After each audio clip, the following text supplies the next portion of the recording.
जय हिंद दोस्तों जैसा कि आप सबको पता होगा एसएससी एमटीएस का आंसर की जारी कर दिया गया है और आंसर की आने के बाद सभी बच्चों के मन में बस यही सवाल है कि इसका कट ऑफ कितना जा सकता है, सेफ स्कोर कितना होगा, कितने नंबर पे मुझे नौकरी मिल जाएगी, एक्सपेक्टेड कट ऑफ कितना होगा। आज के वीडियो में मैं इसी टॉपिक के विषय में आप सबसे बात करने वाला हूं कि एसएससी एमटीएस का कट ऑफ कितना जा सकता है, स्टेट वाइज आपका कट ऑफ कितना होने वाला है, किस शिफ्ट को ज़्यादा नॉर्मलाइजेशन में फ़ायदा दिया जाएगा, कौन सा फेज आपका हार्ड था और कौन सा फेज आपका इजी था। आज के इस वीडियो में इन सभी टॉपिक के विषय में मैं आप सबसे बात करूंगा। तो मैं उम्मीद करता हूं कि आप सभी लोग इस वीडियो को लास्ट तक ज़रूर देखेंगे।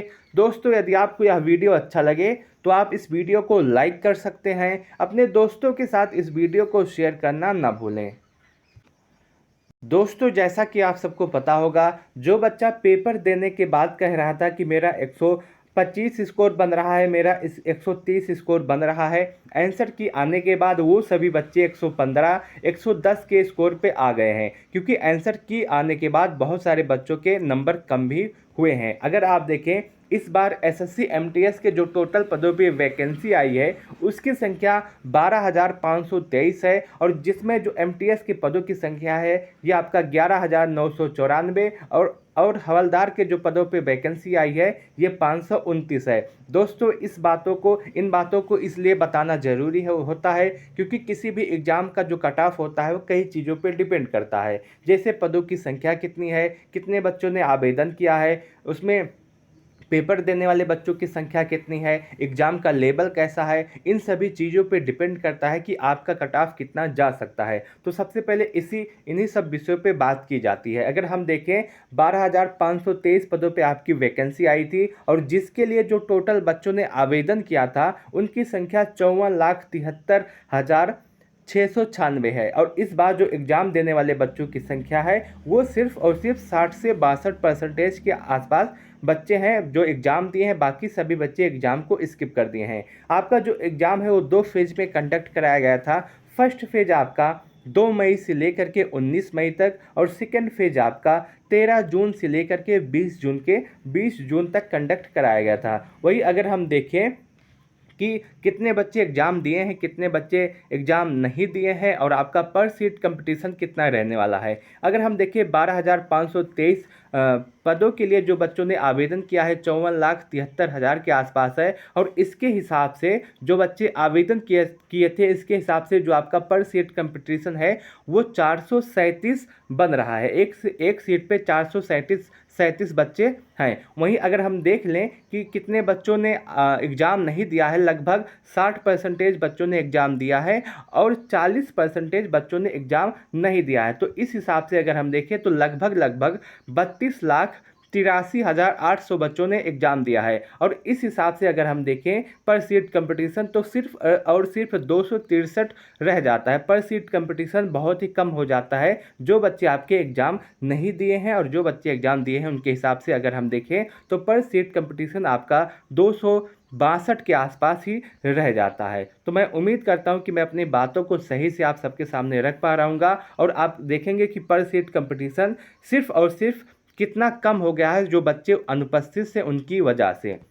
वहीं अगर हम देखें, ये पूरा डाटा है कि इससे पहले आपका एसएससी एमटीएस का कब वैकेंसी आया था, उसमें टोटल आवेदन कितने हुए थे, पदों की संख्या कितनी है, आप पूरा डाटा देख सकते हैं। अगर आप देखिए, इस बार आपकी पदों की संख्या अधिक है तो इस बार आपके आवेदन भी अधिक हुए हैं, तो इसमें कोई दिक्कत वाली बात नहीं है। वहीं अगर हम देखें, इस बार जो आपका एग्ज़ाम पैटर्न है ये पूरी तरह से बदल दिया गया है और बदलने के बाद यदि हम देखें तो आपका जो एग्ज़ाम पैटर्न है ये 2 पार्ट में डिवाइड कर दिया गया है। एक पार्ट आपका जो फर्स्ट पार्ट है ये आपका क्वालिफाइंग नेचर का है और आपका जो सेकंड पार्ट है यही डिसाइड करेगा कि आप एसएससी एमटीएस की जॉब लेने वाले हैं या नहीं। क्योंकि पार्ट 1 में अगर आप देखें तो आपका मैथ और रीजनिंग आएगा। मैथ आपका 20 क्वेश्चन और रीजनिंग भी आपका 20 क्वेश्चन और पार्ट 2 में आपका जीके जीएस आएगा 25 क्वेश्चन, इंग्लिश आएगा 25 क्वेश्चन। आप देखें, फर्स्ट पार्ट में भी एक क्वेश्चन 3 नंबर का है और सेकंड पार्ट में भी एक क्वेश्चन 3 नंबर का है, लेकिन दोनों में जो सबसे बड़ा अंतर है वह यह है कि आपका जो फर्स्ट पार्ट है जो क्वालिफाइंग नेचर का है, जिसमें मैथ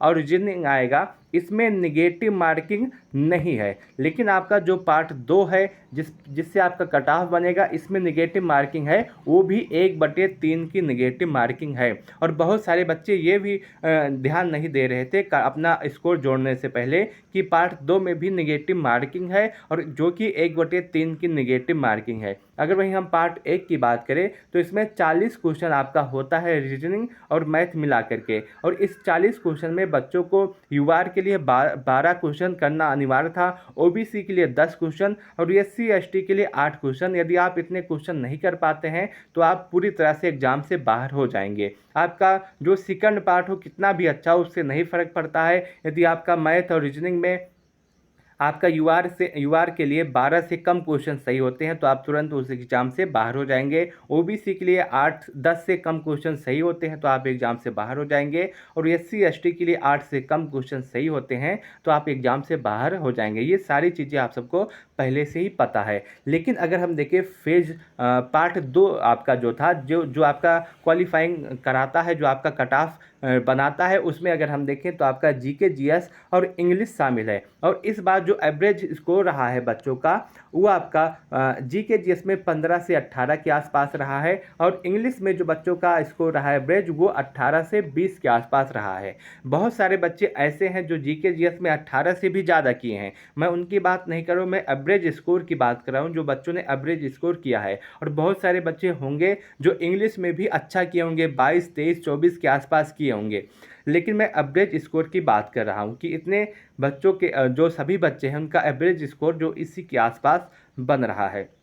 लेकिन अगर आप देखें पार्ट 2 में नेगेटिव मार्किंग था, और नेगेटिव मार्किंग की वजह से स्कोर सभी बच्चों का कम हुआ है। अब जैसे बहुत सारे बच्चे ऐसे हैं जो मैथ और रीजनिंग में अच्छा स्कोर किए हैं। मान लीजिए बहुत सारे बच्चे ऐसे हैं जो 23 कर लिए हैं जीके जीएस में। अब 23 जब किए हैं तो उनके मान लीजिए कि 19 सही हैं, 4 गलत हो गए हैं। अब जो 4 गलत हुए हैं उनसे जो कट ऑफ होगा वो 4 नंबर कम होगा, क्योंकि 1/3 की निगेटिव मार्किंग है, और एक क्वेश्चन आपका 3 नंबर का है। तो इस हिसाब से देखिए तो 4 नंबर कम होंगे, और 4 नंबर कम होने के बाद अगर आप देखेंगे उनका बहुत ही ज़्यादा लॉस हो जाएगा, और इस हिसाब से उनके स्कोर भी कम हो जाएंगे। उसी तरह आप इंग्लिश में देखें तो मान लीजिए कोई बच्चा है जो 23 किया है, और 23 करने के बाद उसका जो 3 गलत हो गया है, बाकी 20 सही हुए हैं। अब 3 जब गलत हुआ है तो 1/3 की नेगेटिव मार्किंग है, तो 3 नंबर उसका कम होगा, और ये 3 नंबर एक प्रश्न के बराबर है। अब जब 3 नंबर कम होगा तो एक प्रश्न भी कम होगा, तो उनका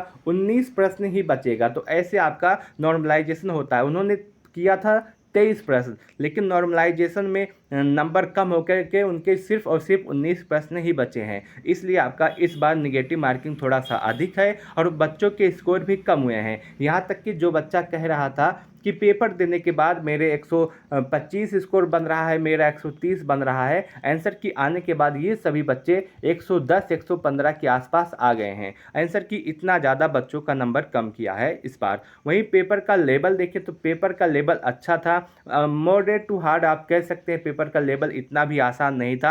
आंसर की के बाद आप सभी लोग देख सकते हैं कि बच्चों के नंबर कम भी हुए हैं। वहीं अगर हम बात करते हैं लेवल ऑफ कंपटीशन की, तो एसएससी एमटीएस का जो एग्ज़ाम होता है इसमें कभी भी कंपटीशन कम नहीं होता है, क्योंकि इस एग्ज़ाम में बहुत सारे बच्चे आवेदन करते हैं। जो आपका एसएससी सीजीएल देता है वो भी इसमें आवेदन करता है, जो बच्चा आपका कोई अदर एग्ज़ाम देता है वो भी इसमें आवेदन करता है, और बहुत सारे बच्चे यही सोचते हैं कि एक जॉब मिल जाए उसके बाद मैं अपनी तैयारी करता रहूँ। इसलिए जो एसएससी एमटीएस का एग्ज़ाम होता है इसमें कंपटीशन कभी भी कम नहीं होता है, इसमें कंपटीशन हाई भी रहता है। आप इससे पहले एग्ज़ाम उठा करके देख सकते हैं कि एसएससी एमटीएस का कट ऑफ कितना हाई जाता है, हमेशा से कितना हाई एसएससी एमटीएस का कट ऑफ जाता है। वहीं अगर हम बात करें कट ऑफ के विषय में, तो मैं पूरी गारंटी के साथ कह रहा हूं कि आपका जो कट ऑफ है इसी के आसपास जाएगा। यदि आपके इतने स्कोर हैं तो आपको इस बार जॉब मिलने वाली है। अगर मैं कट ऑफ की बात करूं, यदि आप यूआर हैं और आपका स्कोर जो है 110 ±2 के आसपास बन रहा है तो आपको नौकरी इस बार मिलने वाली है, कोई भी संदेह इस बात में नहीं है। यदि आप ओबीसी हैं और आपका स्कोर 7 ±2 है तो आप पूरी तरह से सेफ हैं। यदि आप EWS है तो आपका जो स्कोर है 105 ±2 है तो आप पूरी तरह से सेफ हैं, क्योंकि SSC MTS में अभी तक जितना देखा गया है OBC का जो कट ऑफ है EWS से ज़्यादा जाता है, चाहे 1 नंबर ही ज़्यादा जाए लेकिन ज़्यादा ही जाता है। यदि आप SC हैं और आपका स्कोर 100 ±2 है तो आप पूरी तरह से सेफ है, आपको जॉब मिलने वाली है। यदि आप ST हैं और आपका स्कोर 95 ±2 है तो आप पूरी तरह से सेफ हैं। दोस्तों, इस बार का जो कट ऑफ है इसी के आसपास रहने वाला है, क्योंकि सबसे बड़ा जो कारण है कट ऑफ कम जाने का वो ये है कि इस बार मैथ और रीजनिंग को पूरे एग्जाम से जो कट ऑफ डिसाइड होता है, जो कट ऑफ बनता है, उससे बाहर कर दिया गया है। और मैथ रीजनिंग अगर होता है तो कट ऑफ ज़्यादा जाता है, क्योंकि मैथ रीजनिंग में बच्चे अच्छा स्कोर करते हैं, GK GS में उतना अच्छा नहीं कर पाते हैं। तो इस बार जो आपका कट ऑफ है इसी के आसपास जाने वाला है। बहुत लोग मिलेंगे जो आपको बताएंगे कि 120 कट ऑफ जाएगा, 125 कट ऑफ जाएगा। आप उनकी बातों पे बिल्कुल भी ध्यान दीजिए। इस बात की मैं पूरी गारंटी लेता हूं कि इस बार का जो कट ऑफ है इसी के आसपास जाएगा, इससे ज़्यादा नहीं जाएगा। नॉर्मलाइजेशन हो करके हो सकता है कि कट ऑफ इससे ज़्यादा चला जाए, लेकिन अगर आपका रो मार्क कितने के आसपास बन रहा है तो आप पूरी तरह से सेफ हैं। आपको एक भी परसेंटेज की टेंशन नहीं लेनी है। और नॉर्मलाइजेशन में कितने नंबर कम हो, कितने नंबर ज़्यादा हो, ये बात की बात है, उसको पहले डिसाइड नहीं कर सकते हैं। लेकिन अगर आपका रो मार्क इतने के आसपास है, इससे 1 या 2 नंबर कम है, तब भी आप पूरी तरह से सेफ हैं, आपको इस बार जॉब मिलने वाली है। आप इस बात को स्क्रीनशॉट लेकर के रख सकते हैं। जब आपका रिजल्ट आएगा तब आप वहाँ पे देखेंगे आपका जो कट ऑफ है इसी के आसपास गया है। और नॉर्मलाइजेशन हो करके हो सकता है आपका कट ऑफ 115 120 चला जाए, लेकिन यदि आपका रो मार्क इतना है तो आपको इस बार जॉब मिलने वाली है। इस बात की गारंटी मैं लेता हूं। मैं उम्मीद करता हूं कि आपको यह पूरा वीडियो अच्छा लगा होगा। यदि आपको यह पूरा वीडियो अच्छा लगा हो तो आप इस वीडियो को लाइक कर सकते हैं, अपने दोस्तों के साथ इस वीडियो को शेयर कर सकते हैं। उसके साथ साथ आप अपने कट ऑफ को कमेंट सेक्शन के माध्यम से ज़रूर बताइएगा कि आंसर की आने के बाद आपका स्कोर कितना बन रहा है, कितना सही था, कितना गलत था। अपना कैटेगरी भी ज़रूर लिखिएगा। इस वीडियो को लास्ट तक देखने के लिए आप सबका बहुत बहुत धन्यवाद।